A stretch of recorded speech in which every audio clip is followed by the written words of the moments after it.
The lights of real time with Bill Maher glowed across the Lowe's Angels studio, casting a soft amber hue on the polished mahogany desk. The audience murmured in excitement, every seat filled, every camera primed. This wasn't just another guest. This was Prince Harry. It had been months since his last public interview, and anticipation was through the roof. The promos had promised honesty, humor, and maybe even a bit of controversy. Bill Maher thrived on that kind of tension. For 2 decades, he'd built his brand on sharp political wit and unfiltered opinions. But this time, the stakes were different. This wasn't a senator or comedian sitting across from him. It was a royal who had chosen to step away from royalty itself. As Harry waited backstage, his posture was calm, but his eyes betrayed a certain unease. He'd done countless interviews, but this one felt unpredictable.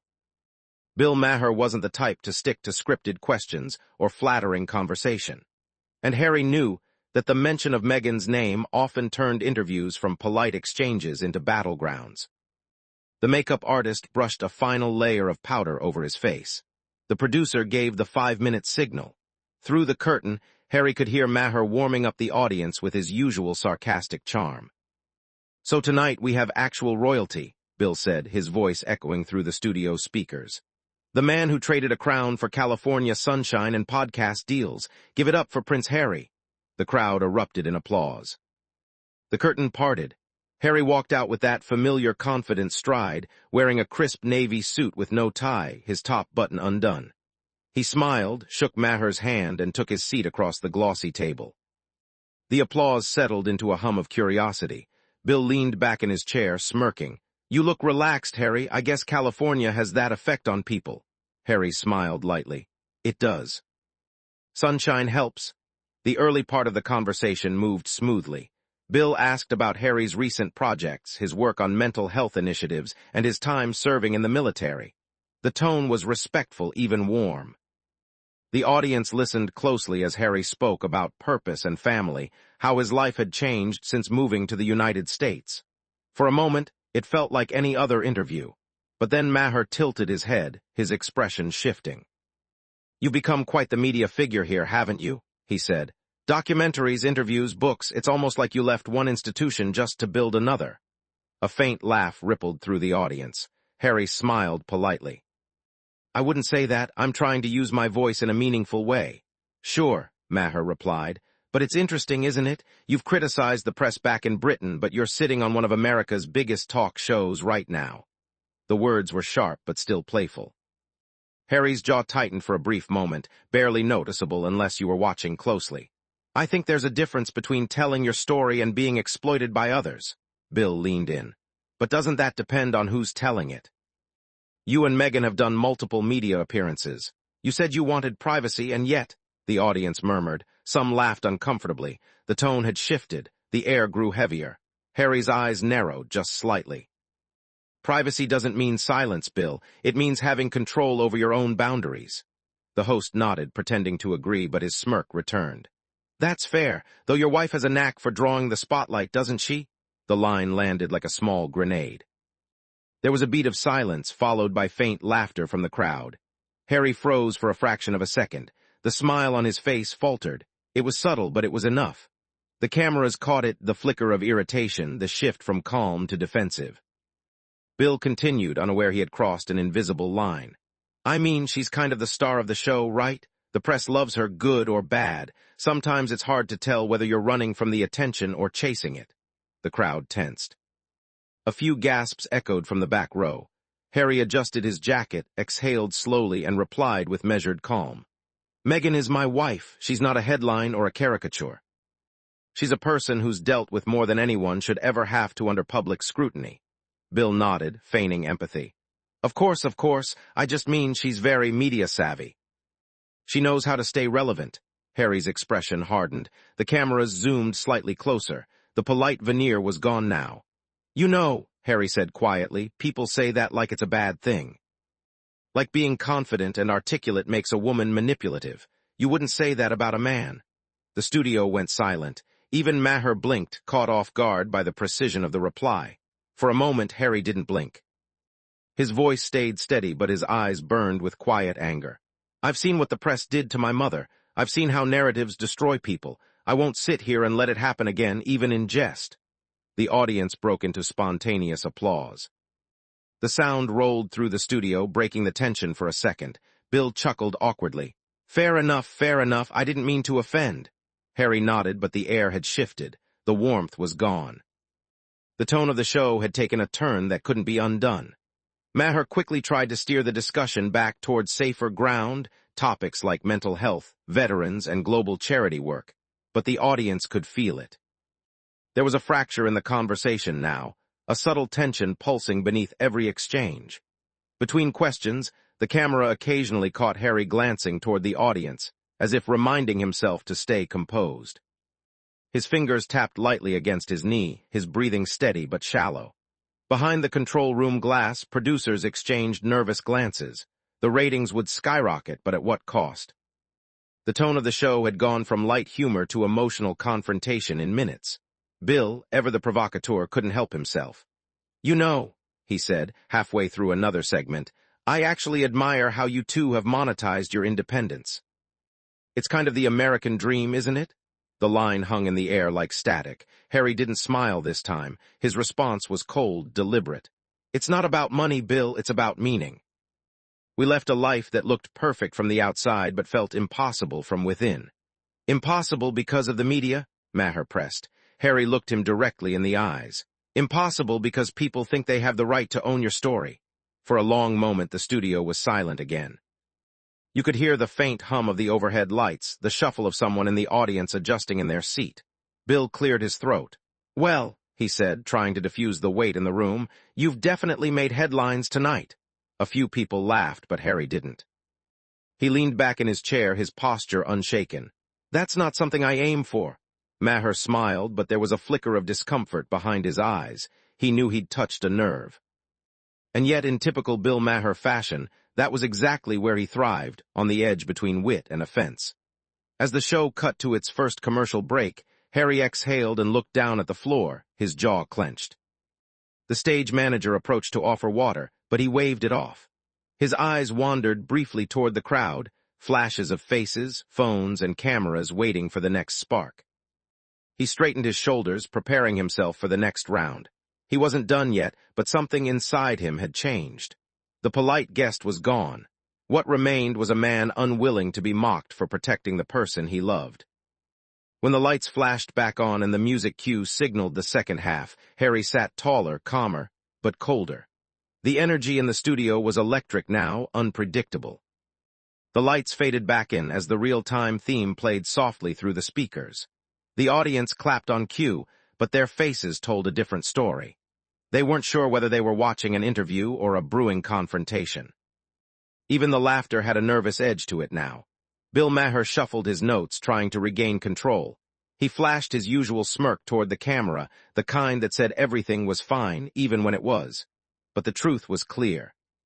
Something had shifted. The chemistry between host and guest was no longer cordial. It was volatile. "Welcome back," Bill said, turning toward Harry. "We were just talking about purpose and boundaries, which are important subjects, especially in today's world of endless cameras and opinions. You've been quite open about mental health, about trauma, and about walking away from an institution that defined your entire life. That takes courage." Harry nodded slightly. His posture remained upright, his tone calm but restrained. "It takes clarity," he said. "When you realize that what's expected of you doesn't align with who you are, you have two choices: stay silent or stand up." "I chose to stand up." The audience applauded. The moment was genuine, but Bill wasn't one to linger in sincerity for too long. His instinct was to push. "I get that," he said, tapping his cards on the desk, "but people also see it as you turning your back on duty. You were born into a position of immense privilege. Some would say stepping away was selfish." Harry looked directly at him. "People who think that often misunderstand duty. Real duty isn't about doing what looks good in photographs. It's about doing what actually helps people. The work Meghan and I are doing now, mental health advocacy, veteran support, sustainability, that's real service."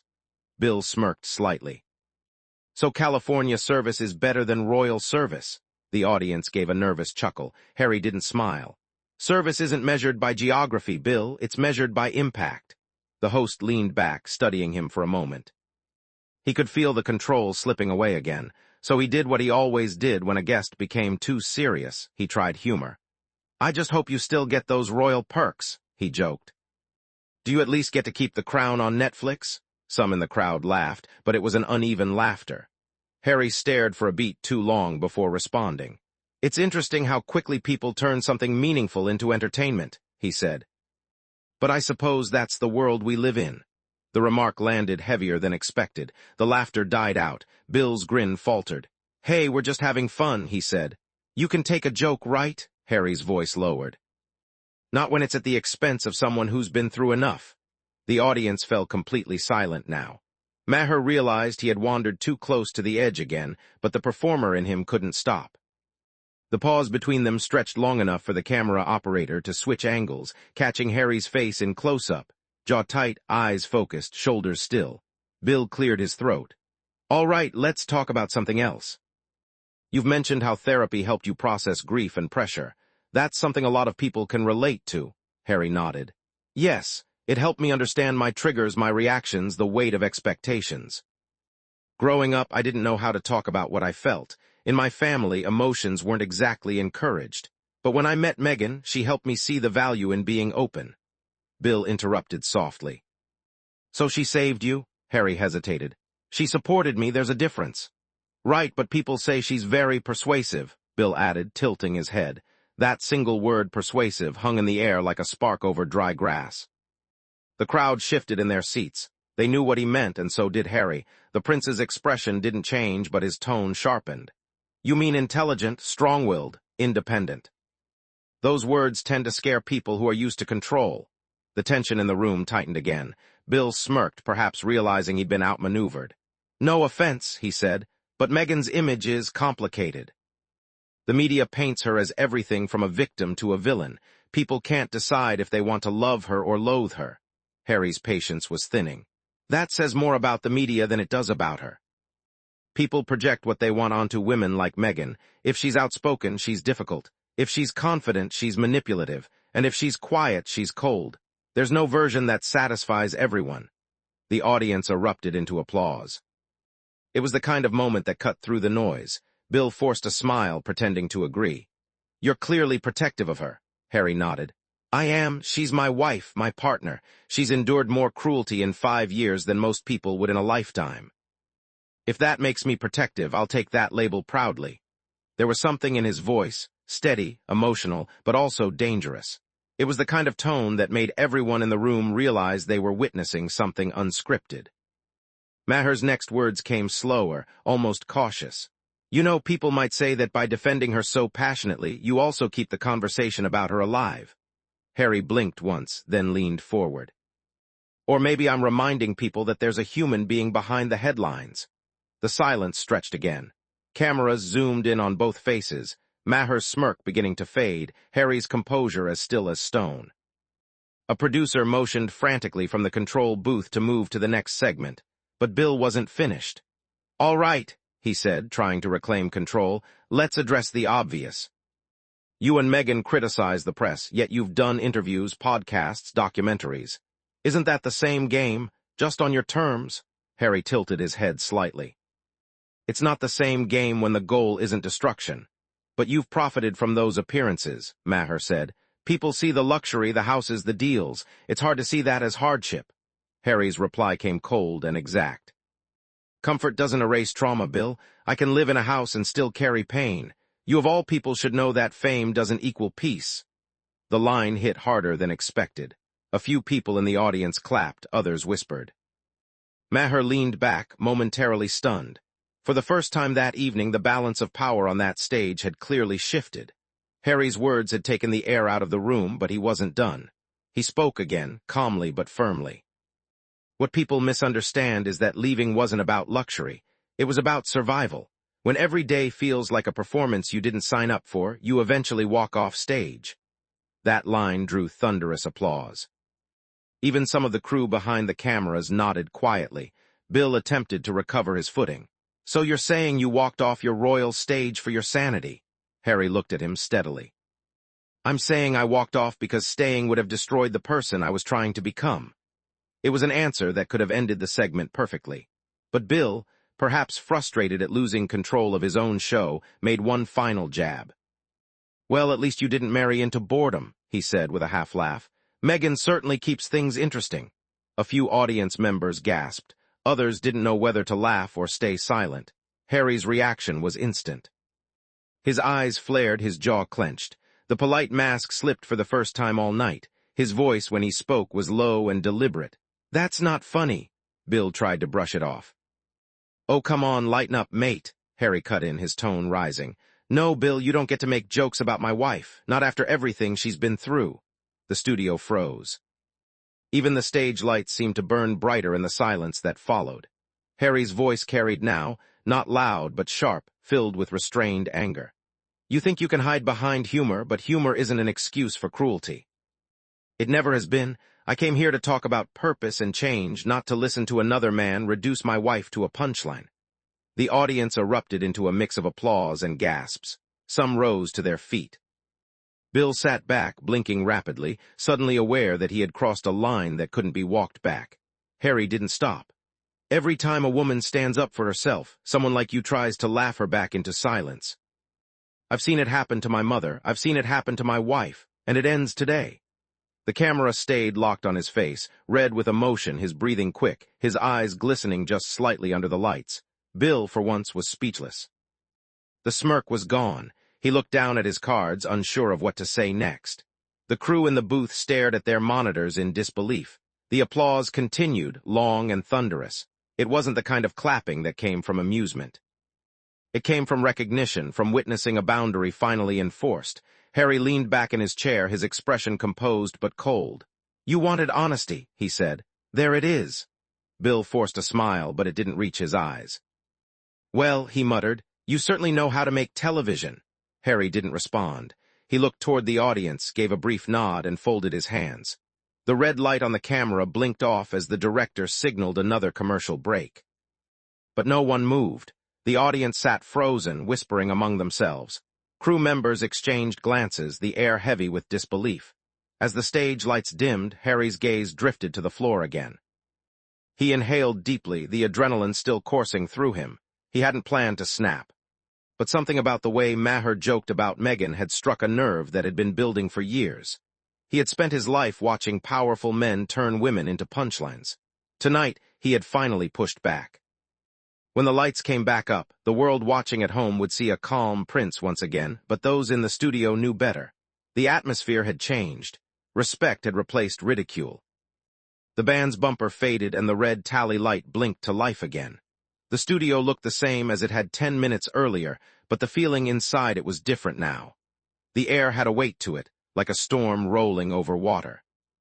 The audience leaned forward in their seats, phones held low but ready.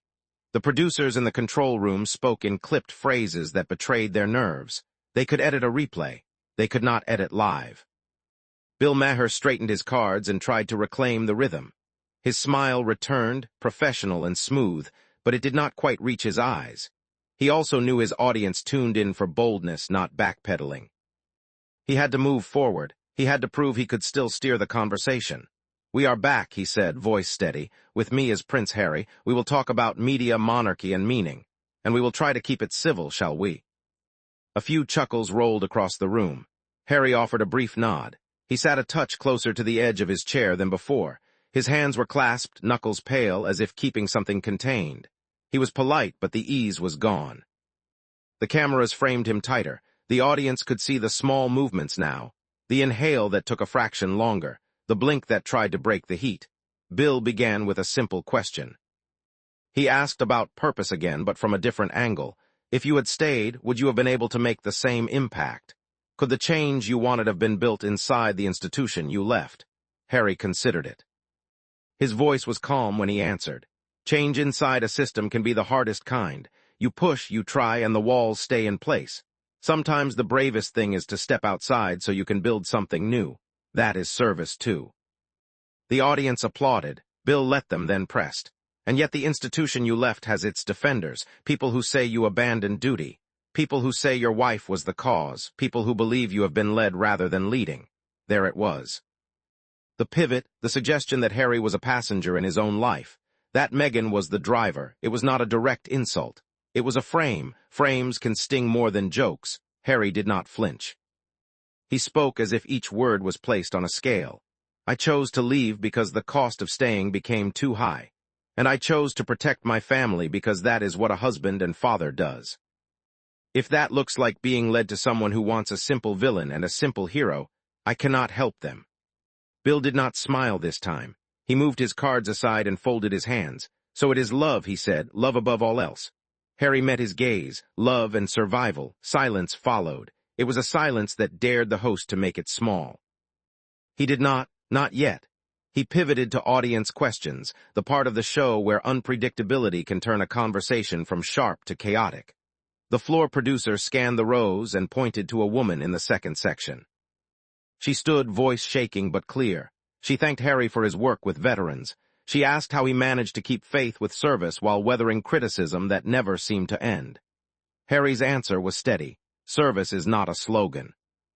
It is a habit. You wake up and choose it. There are days when you do not feel strong. You serve anyway. Sometimes the work is a camera and a cause. Sometimes it is a call with a person who needs to hear that their pain is seen. You keep doing it because the world is better when people show up for one another. The woman sat, eyes bright. The audience applauded again. For a breath, the room softened. Bill chose the next question himself. A man in a blazer stood near the aisle. He spoke quickly, almost too quickly. He said he admired Harry's courage. He also said that many viewers could not understand why Harry and Meghan kept doing interviews if they wanted a quieter life. He asked if the couple would ever stop telling their story. Harry held the man's eyes. I do not know if people realize this, he said, but silence is not peace when other people speak for you. We tried silence. It gave the loudest voices more room. We chose clarity instead. Bill leaned forward. He had been waiting for the lane to open. Is clarity profitable, he asked, his tone light but the intent sharp. Because if it is, then the question becomes convenient timing. Harry looked at him, and for a second it seemed like he might let the comment pass. He did not. Profit is not the measure of truth, he said. The measure is whether you can look at yourself at the end of the day and know you were honest. The audience hummed with agreement. Bill could feel control slipping again. He took a breath and shifted to the topic that always draws blood, the tabloids. The narratives, the palace whisperers. He suggested that Meghan had been the spark for most of the chaos. He phrased it as a question about media strategy. He couched it in the language of analysis, but the meaning was clear. He was heading back to the line that had already burned him. Harry's posture changed. His shoulders squared. His voice lowered a half step. We are not here so you can turn my wife into an idea that fits your monologue, he said. She is a person. You will talk about her like one, or you will not talk about her at all. Gasps spread across the room, not from shock at the words, but at the firmness behind them. The director cut to a wide shot. Bill lifted his hands slightly, palms open, as if to say he meant no harm. Then he smiled, and the smile carried a trace of challenge. If she is a person, he said, then surely she can take a little critical humor. That is what we do here. Harry leaned forward. Humor without empathy is just rehearsal for cruelty. The line struck the floor like a dropped weight. You could hear a seat creak in the third row. You could hear the muted click of a camera lens adjusting focus. In the booth, a producer mouthed the word wow without sound. Bill's eyes flickered. He did not want to look cornered. He pivoted to a prepared clip. It showed a montage of tabloid headlines and chattering news panels. The editors had timed it to a drum track. The effect was frenetic, almost dizzying. When the video ended, Bill turned back with a question that was meant to feel big and neutral. Do you believe the media can change, or is this just how the game works? Harry did not hesitate. I believe people can change. The media is made of people, which means yes, it can change. But it will not if we pretend harm is neutral. You do not get to wound and then call it debate. The audience erupted. Some stood. The crew glanced at one another, realizing this segment was already bigger than all the planning that had gone into it. Bill waited for the applause to fade. He decided to take one last step. He told himself he would keep it witty. He told himself he would keep it broad. But old habits have a way of outpacing intention. There is a story, he said, that you supposedly asked friends in Hollywood for advice on staying relevant. He smiled as he spoke. A thin smile, the kind that promises a punchline. Is relevance something you worry about? Or is that just a Meghan thing? The words hit like a clap of thunder. There was no laughter, not even the uneasy kind. A sharp intake of breath moved through the room like wind. Harry did not look away. The muscles along his jaw worked once and then went still. "Let me be very clear," he said, each syllable measured. "You do not get to use my wife as a shortcut to a laugh. Not here, not anywhere. You asked for honesty. Here it is. You weaponize humor to make people small. I have seen that destroy a woman before. I refuse to let it happen again." The audience rose. It was not the raucous cheer of a comedy bit. It was something more serious, a recognition. A line in the sand being drawn in real time. Bill's face tightened. He tried to smile, then let it drop. "We are just talking," he said softly. "That is what we do on this show. Talking is different from trivializing," Harry replied. Talk asks why. Trivializing asks, how do I get a laugh at someone else's expense? You know the difference. Bill shifted in his chair. The table between them seemed smaller now, not a stage prop, but a boundary. He went for the host's last refuge. "The clock, we have to move on," he said. "Final segment, quick hits, lighter topics." He tried to signal the band for a sting. The band did not play. The control room hesitated, unsure whether to cut to a break or let history keep unspooling. Harry continued, not with volume but with clarity. "You invited me here to talk about purpose," he said. "So here is purpose. It is drawing a circle around the people you love and saying the world will not cross this line. Not with jokes, not with narratives, not with lazy frames that pretend to be questions." There was a rumble of agreement from the seats. People were no longer just watching a television show. They were watching a boundary being enforced. Some had tears in their eyes and did not quite know why. Maybe they thought of a sister or a friend. Maybe they remembered a moment when they did not speak up. Maybe they had been waiting for someone with a microphone to do it for them. Bill raised his hands again, this time in a gesture that looked less like performance and more like surrender. "All right," he said, "let us put the jokes away. Let us ask a real question. What do you want the people who dislike your wife to understand?" Harry took a breath. His answer came without decoration, that she is human. That she has made mistakes, as we all have. That she is trying. That she loves her family.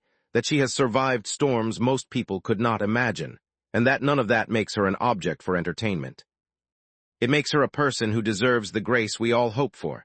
No applause followed. The silence was deeper now, not empty but full. It felt like the room was holding its breath because it did not want to break what had just been said. Bill nodded. It was small but genuine. He glanced toward the camera and seemed to recalibrate in real time. He asked about Harry's children. He asked about the kind of world Harry wanted them to inherit. He asked about how a man rebuilds himself after years of performing for others. These were good questions. They arrived late, but they arrived.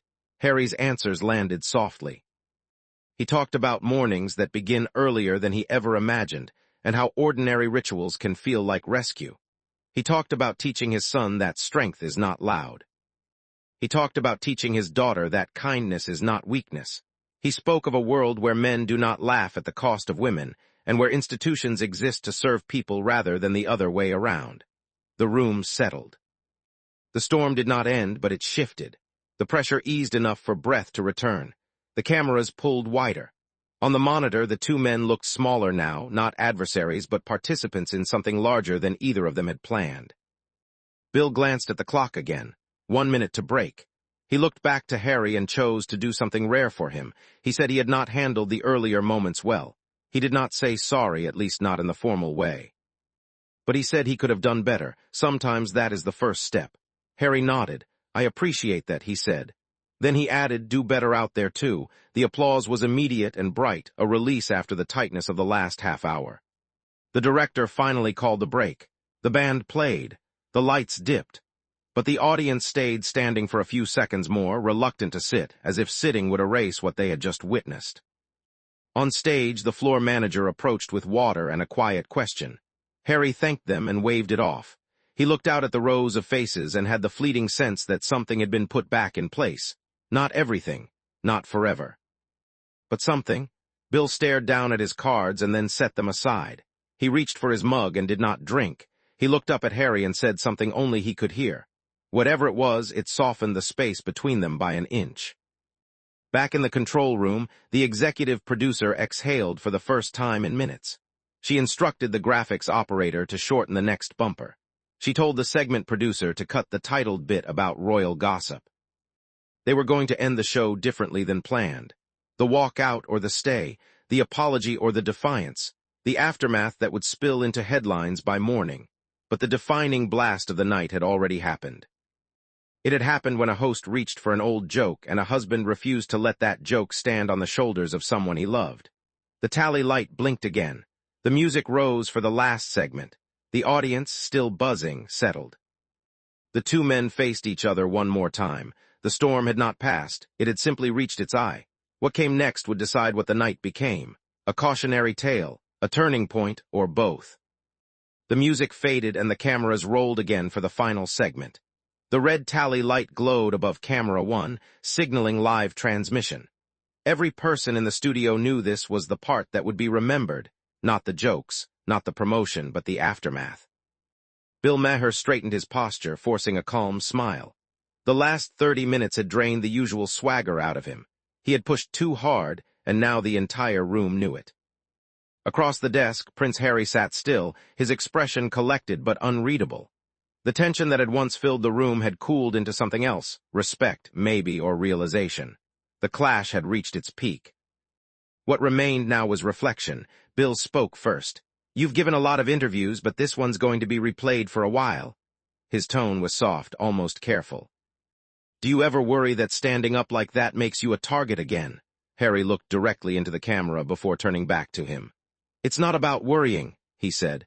"It's about deciding what matters more, comfort or conscience. I've spent too many years watching people stay quiet just to be liked.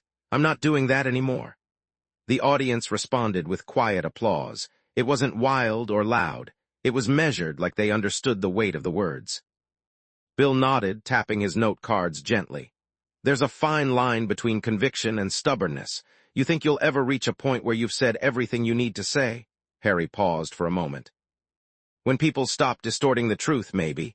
Until then, I'll keep clarifying, not to feed controversy, but to protect what's real." Bill looked down, the glimmer of his usual sarcasm replaced by curiosity. "You've mentioned protection a lot tonight. Is that what drives you now?" Harry's gaze softened slightly. "I think it drives anyone who's ever watched someone they love be torn apart for existing differently. Protection isn't about fighting. It's about refusing to let hate become normal." That line hit hard. The camera panned slowly across the audience, capturing faces that weren't laughing anymore, they were listening. Bill exhaled through his nose and leaned back.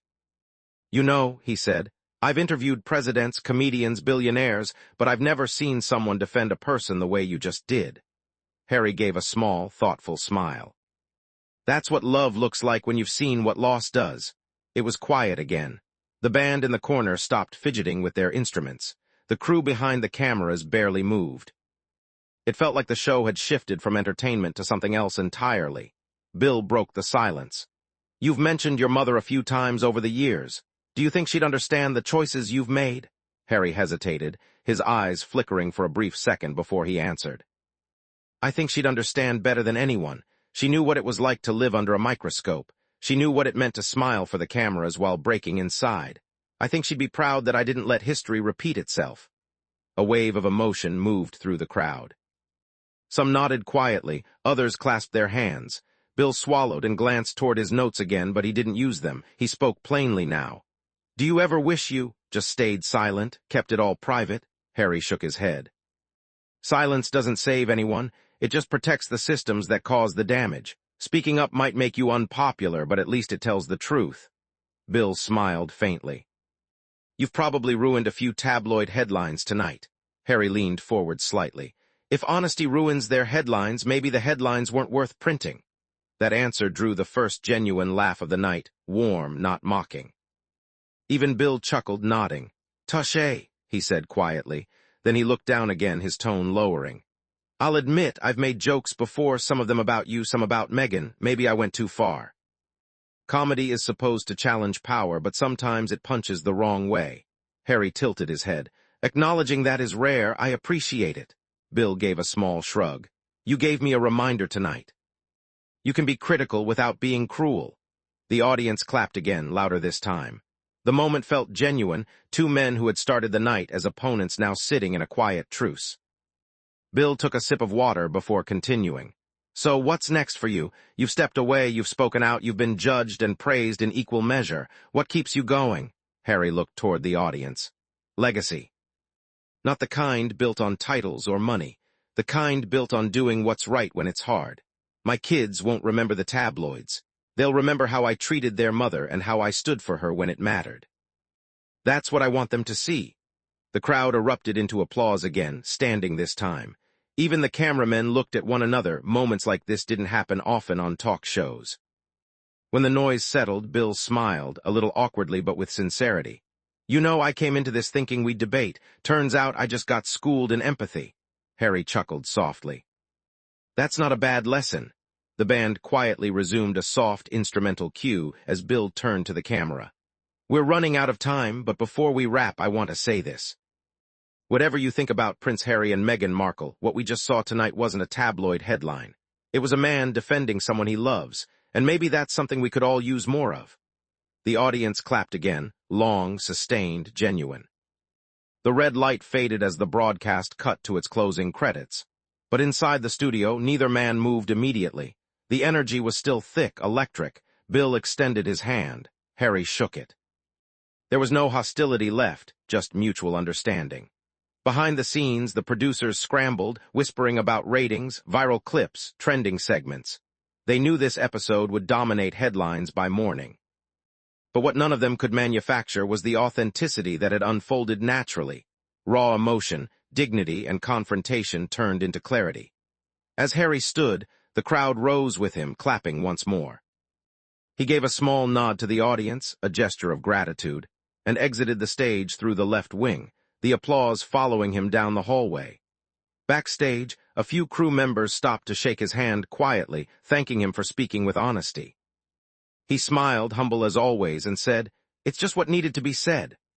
Bill remained at his desk for a moment longer, staring at the empty chair across from him. For years, his interviews had ended in laughter and applause, but this one left him reflective. He had been challenged, not insulted, but confronted with truth. In the dressing room, Harry sat for a moment in silence. His reflection stared back at him from the mirror, composed but tired. He took a slow breath. The adrenaline had faded, replaced by a strange calm. For the first time in a long while, he didn't feel like a target. He felt like a man who had finally been heard. Outside, reporters had already gathered near the studio gates. The air was alive with speculation. Some would twist it, others would praise it, but that didn't matter anymore. For Harry, the truth was simple. He had drawn the line that needed to be drawn. The headlines the next morning exploded across every platform. Prince Harry confronts Bill Maher on live TV, leaves audience speechless. Harry defends Meghan in fiery exchange. Bill Maher humbled after heated royal interview. Clips circulated online, accumulating millions of views within hours. Audiences around the world debated what they'd witnessed, some calling it powerful, others calling it dramatic, but everyone watching. Yet the real moment, the one that mattered most, wasn't on screen. It was the quiet exchange that happened after the show, when Maher walked into Harry's dressing room. He stood awkwardly for a moment, holding a mug of coffee. "I was out of line earlier," he said finally. "It was cheap humor." "You were right to call it out." Harry looked up calm. "Thank you. It takes more courage to own a mistake than to deny it." Bill nodded slowly. "I forget sometimes that there are people behind the jokes." "Tonight reminded me," Harry smiled faintly. "That's all I wanted people to remember." They shook hands again, this time off camera. No audience, no lights, just two men understanding each other a little better. Later that night, Harry left the studio quietly, stepping into the cool California air.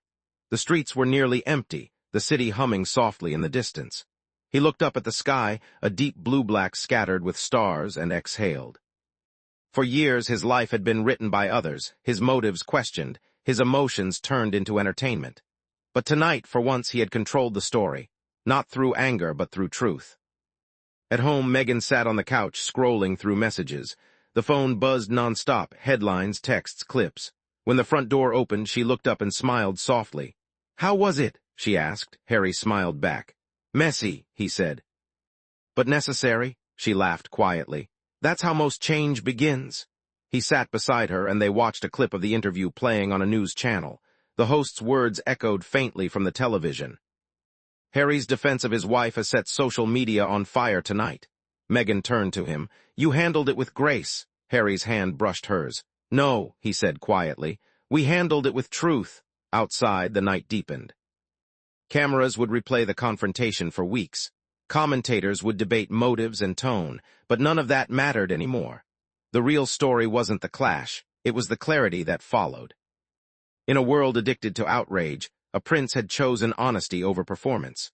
A host had been reminded of empathy. And somewhere between the bright lights and the quiet walk home, something had shifted not just in television, but in understanding. As the credits rolled on late-night reruns across the world, one simple truth remained. Words have power, but integrity has more. And for once, Prince Harry had the last word.